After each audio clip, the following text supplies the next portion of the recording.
The KZ PRX has been always in my ears for more than a week now, with more than 24 hours of total listening time. My main sources are the Arturia Minifuse 1 single-ended and FIO KA13 4.4mm balanced connections.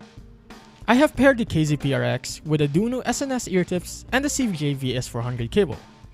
Thank you to OB Odio for loaning this unit of the KZ PRX and allowing me to produce a review video earlier. So please, check out his channel for more IEM and other audio related reviews. As a side note, I will be purchasing the very same unit I'm reviewing from him soon after this review. The KZ PRX is KZ's latest IEM with their 4th generation 13.2mm planar driver, which is housed in a resin shell with a metal faceplate. This time around, KZ makes known of the makings of the driver with its bright teal planar assembly, which makes the black mesh filter on top of the driver more conspicuous. KZ seems to show that they've changed by using a bold color that would make anything that is missing noticeable. But only time will tell if KZ will silently change the tuning again. Fortunately, my first KZ planar is a PR3, so without any burden of prior disappointments, PR2, I have been looking forward to KZ's next planar IEM. There is the KZ Symphony that came before the KZ PRX and came after the KZ PR3, which is a 1 planar and a 1 dynamic driver hybrid. But it was not quite the upgrade to the PR3. But the PRX was almost the PR3 I'd wished for.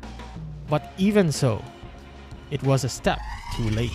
Ite osokatta na KZ PRX. Perhaps many of you are very familiar with KZ's packaging and accessories, so I won't be commenting anything further than necessary. The KZ PRX carries the KZ's classic shell mold and design language, which can be found in the ZS and PR series. Those who have experience with this shape design will immediately know if they are going to skip the KZ PRX or not. For me, the shell mold is a hit and miss. I could deeply insert it in my ears, but it won't remain flush when my ears start to become greasy. Because of that, I get irritated that the IEMs don't remain in my ear and would lose the seal. Fortunately, the shell is decently comfortable and won't bother the subconscious mind, and it is honestly quite impressive that the shell size remained the same, considering that budget planar IEMs like the SGOR Luna are quite large in comparison. Despite the design, venting is only decent, remaining the same for other same shells from KZ, and not as open as the design may suggest. This isn't necessarily a bad thing, but I thought it was an important thing to mention. But it isn't all the same, old, boring. There is one change that may be minor to some people, but is a huge plus for me. Metal filters.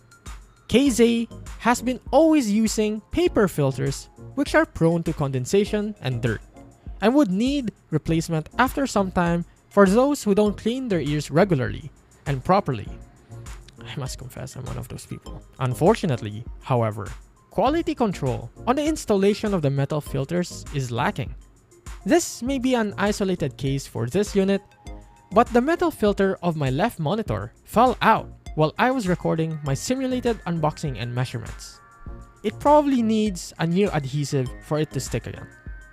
Another important thing to note with the PRX is its sensitivity and drivability. This needs a decently powerful DAC to open up its capabilities. I've noticed this with my ROG Phone 8's audio jack, which uses the Qualcomm WCD9395 DAC with 29.75 mW of power.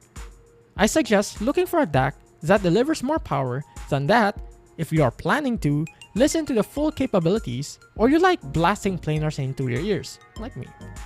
As for my experience, for music listening, the PRX sounded decent but slightly dead when I simply used it with my phone's jack. And my gaming performance suffered due to the lower volume in tandem with the other factor of the less technical tuning. More on that spoiler. Finally, the sound. I must say, perhaps as a disclaimer, that I have a huge bias on planar IEMs. There is just something between my ears and heart with planar technology that resonates within me perfectly. It's as if my HRTF is made for it. Or maybe I've been blasting planars into my ears for too long.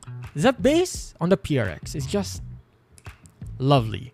It has a very satisfying rumble which attacks and decays fast, and every bass wave seems to be very discernible. Just like dynamic drivers, which have their own presentation of the bass, for me, it's as if every wave wafts onto another.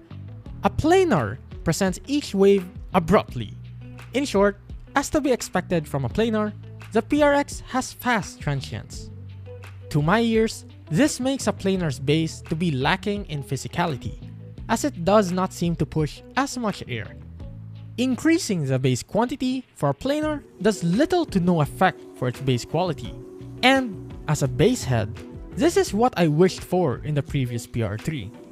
Before the PRX arrived, I'd been using the PR3 equalized with more bass.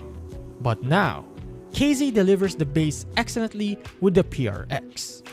Now, it has an adequate bass extension, not having too much to make it fuzzy or pillowy, while retaining the planar snappiness of the bass, which makes every kick drum well defined.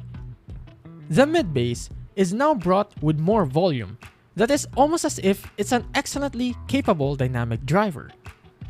And with more volume, usually comes more physicality. The PRX in the sub bass seems to push more air when it rumbles, while having no viscerality. The bass is presented cleanly, with neither boominess nor even using a bass stock. Every bass note is very distinct from each other, and for me, the bass never sounded monotonous, unclear, and lacking in the PRX.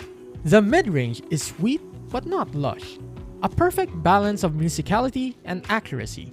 It seems to have a hint of warmth and does not sound recessed to my ears.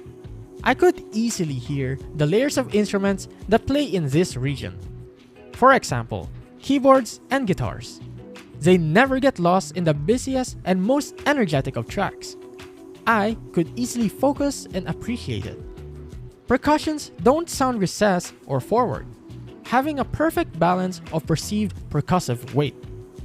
Vocal presentation is very delightful, seemingly revealing every nuance, having a natural vocal body, and bringing energy to liven up vocals. The PRX also maintains equality and composure to every instrument and vocals present in the upper mid-range.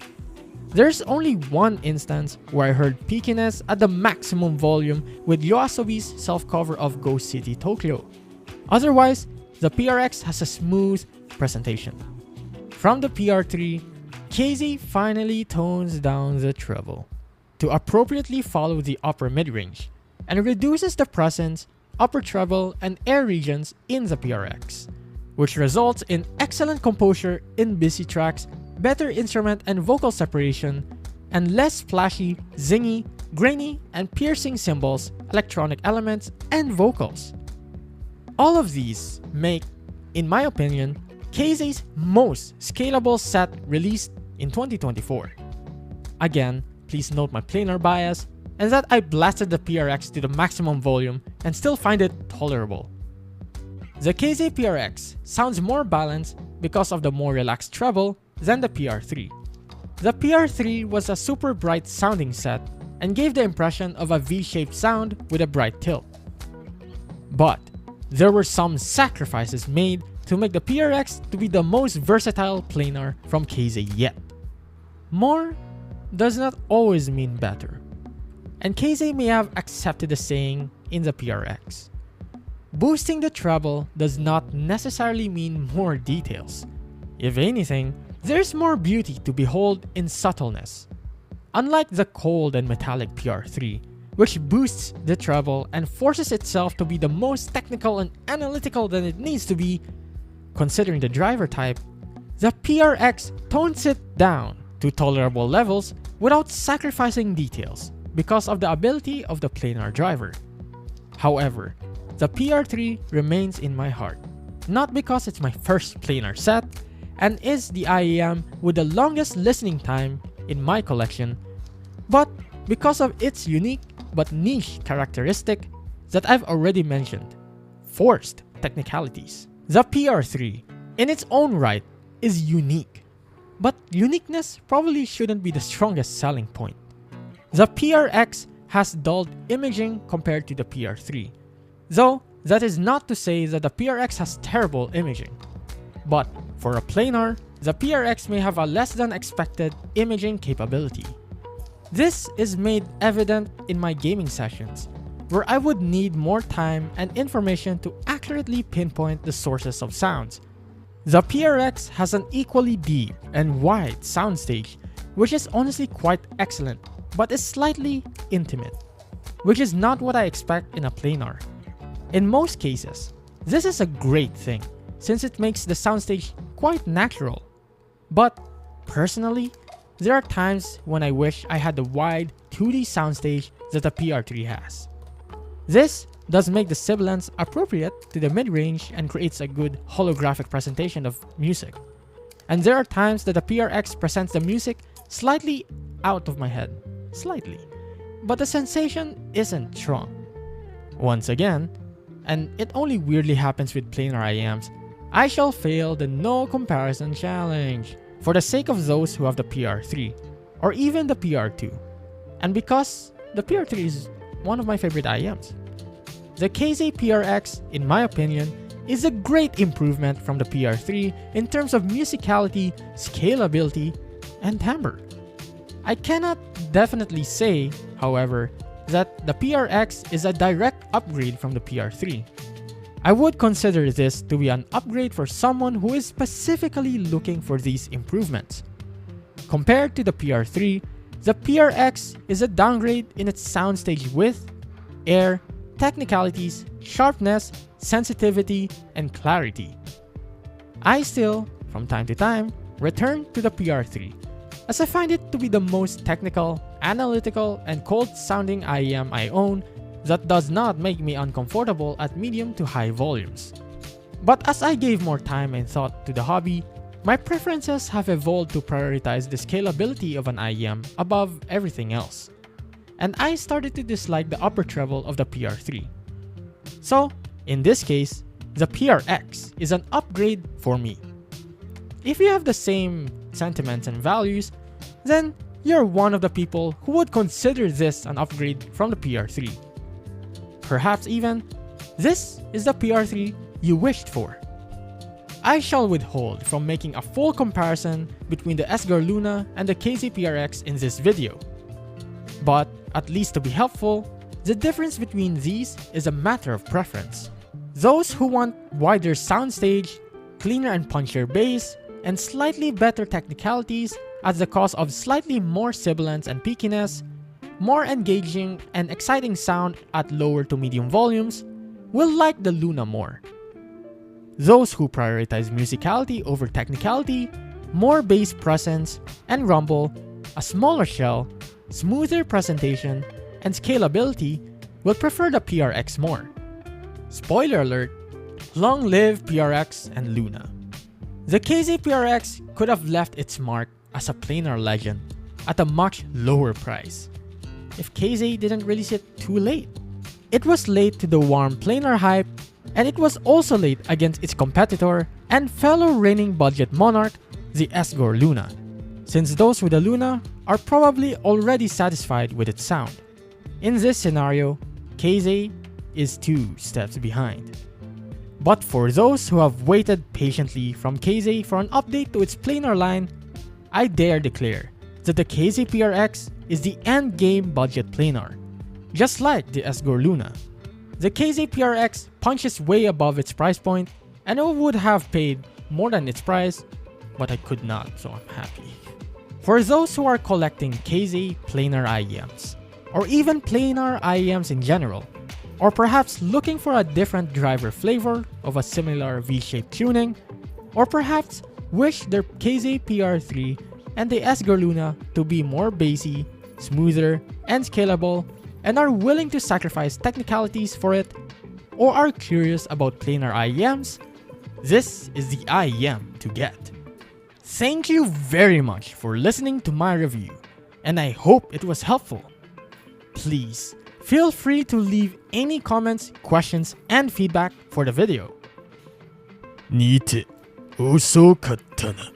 今こそよ。ゲームアウトだ。